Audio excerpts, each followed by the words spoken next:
बिस्मिल्लाहिर्रहमानिर्रहीम। अस्सलाम वालेकुम नाज़रीन, आप यूट्यूब चैनल देख रहे हैं। मैं इमरान ख़ान हूँ। अख्तर मेंगल साहब की पार्टी ने एक प्रोग्राम किया कोयटा में, और वो उनके वालिद अता मेंगल साहब के हवाले से उनकी बरसी पे प्रोग्राम होता है, और कोयटा में ये प्रोग्राम था। उसके बाद एक खुदकुश धमाका हुआ है।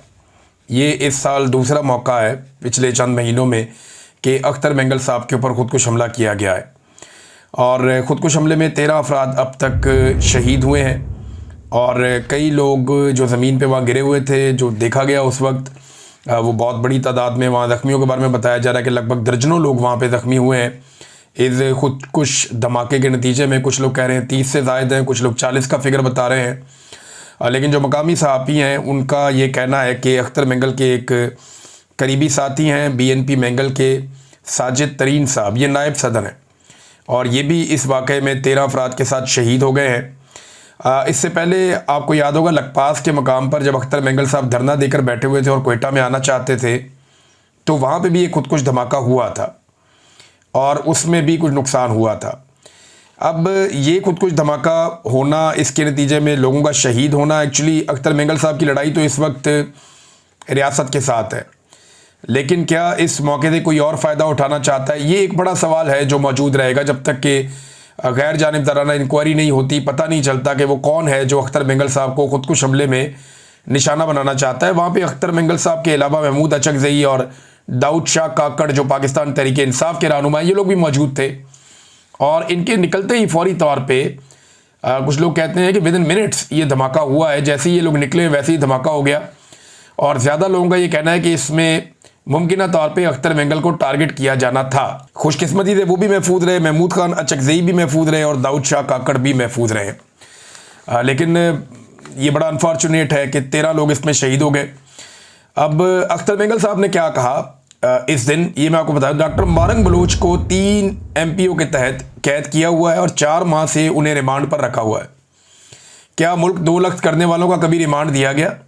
क्या आइन तोड़ने वालों का रिमांड दिया गया? क्या मार्शल लॉ लगाने वालों का रिमांड दिया गया? ये तल्ख सवालात हैं जो अख्तर मेंगल साहब ने पूछे। उन्होंने कहा हमारी माओं और बहनों के सर से दुपट्टे उठाकर उन्हें पाबंदे सलासल किया जाता है।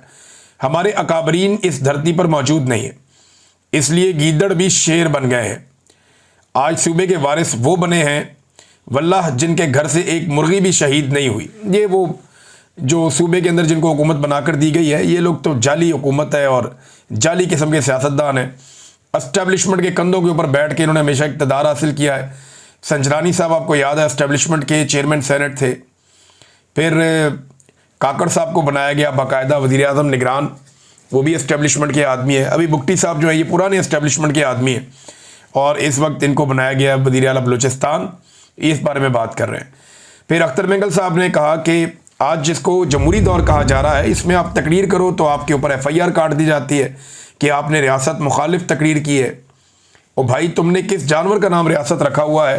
काफ़ी जज्बाती खिताब किया अख्तर मेंगल साहब ने, और उनके ऊपर फिर उसके बाद हमला हुआ, और उस हमले के नतीजे में जो है वो 13 लोग शहीद हुए। अब इस तरफ से तो कोई बात नहीं आ रही, लेकिन जो एस्टेब्लिशमेंट के ज़राए हैं या वो लोग जो एस्टेब्लिशमेंट से खबरें लेकर चलाते हैं, उन लोगों ने एक लाइन पकड़ ली, और वो ये कह रहे हैं कि अख्तर मेंगल पे 2 हमले हुए, अख्तर मेंगल क्यों नहीं मारे गए? अब वो ये कह रहे हैं कि क्योंकि अख्तर मेंगल नहीं मारे गए, तो वो इस तरह की बातें कर रहे हैं कि शायद ये अख्तर मेंगल की कोई साजिश है, या ये जानबूझ के हरकतें कर रहे हैं और बलूचिस्तान के हालात ख़राब करना चाहते हैं। और साथ उनका ये कहना है कि शायद लोग इनकी बात नहीं मान रहे, इसलिए अब ये इस किस्म की हरकतें कर रहे हैं।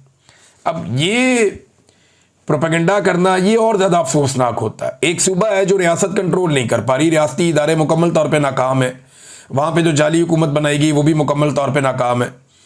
आज बलूचिस्तान का कोई माई बाप नहीं, कोई पूछने वाला नहीं है। हाँ, वहाँ से सिर्फ मादनियात निकलती हैं, और वो मादनियात बगैर किसी तातुल के जाती हैं बाहर, सिर्फ उनका ख्याल रखा जाता है। इंसान की ज़िंदगी की वहाँ कोई कीमत नहीं है। जो ज़ायरीन जाते थे ईरान, वो नहीं जा सकते ज़मीनी रास्ते से, रास्ते बंद कर दिए गए। आप रात के वक्त वहाँ पे कहीं ट्रेवल नहीं कर सकते, दिन के वक्त भी आपने जाना तो सिक्योरिटी का आपका बंदोबस्त होना चाहिए। तो हंसते बसते बलूचिस्तान को यहाँ तक पहुँचा दिया गया। और अब जो लोग बलूचिस्तान के रहने वाले एहतजाज करते हैं, उनको पकड़ के या तो अंदर डाल देते हैं, या इस किस्म की हरकतें उनके साथ हो रही हैं। ये इंतहाई अफसोसनाक है। रियासती इदारों को और रियासत को ये सोचना पड़ेगा कि इस किस्म के कत्लो गारत गिरी से ना माजी में कभी फ़ायदा हुआ है, ना अब किसी किस्म का कोई फ़ायदा होने का इम्कान है।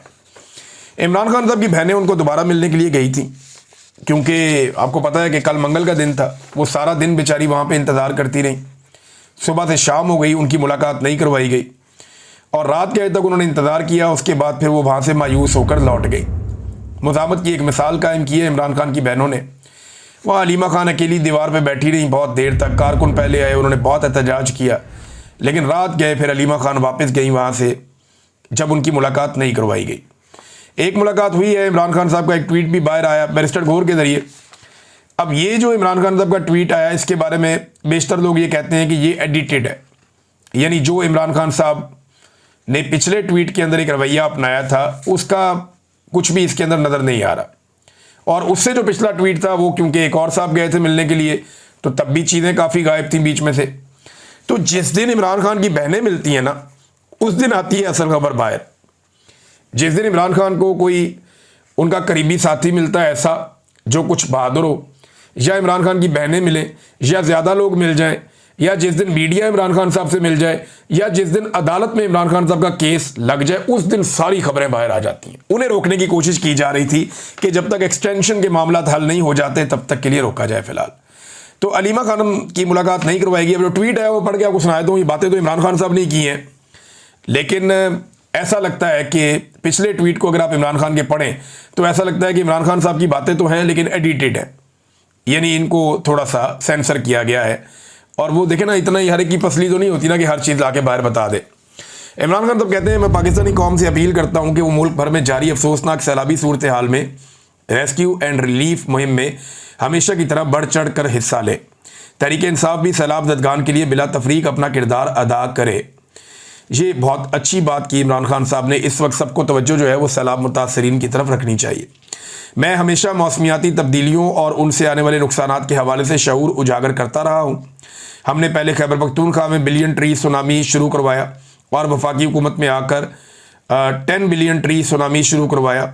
इसके साथ मुतअद्दिद छोटे, दरमियाने और बड़े दर्जे के डैम्स और नेशनल पार्क समेत ऐसे अहम माहौलियाती हिफाजत के मनसूबे शुरू करवाए जो माहौलियाती तबाही में कमी का बायस बने। दरख्त ही माहौलियात का तहफ़्फ़ुज़ कर सकते हैं। ऐसे मनसूबों पर तेज़ी से काम करना कौमी तरजीह होनी चाहिए। ये मैं गुज़िश्ता कई सालों से ये चीख रहा हूँ। इमरान खान साहब शायद वो पहले आदमी हैं जो ये बात कर रहे थे, बल्कि मैं अपने ज़ाती हैसियत में हर साल पाकिस्तान में हम ये कोशिश करते हैं दोस्तों के साथ मिलकर कि जितने ज़्यादा हों दरख्त लगाए जाए। और भी बहुत सारे लोग हैं वो करते हैं, कुछ गुलकार हैं, कुछ सिविल सोसाइटी के लोग हैं, वो बहुत ज़्यादा प्लांटेशन करते हैं, लेकिन वो आटे में नमक के बराबर है। हुकूमतों की पूरी शमूलियत होनी चाहिए, पूरे निज़ाम को ये काम करना चाहिए और फिर दरख्तों को संभालना भी चाहिए। नाज़रीन, ये वीलॉग मैं यहाँ ख़त्म कर रहा हूँ। अब तक के लिए इतनी, अपना ख्याल रखिएगा, अपने चैनल का भी। अल्लाह हाफ़िज़।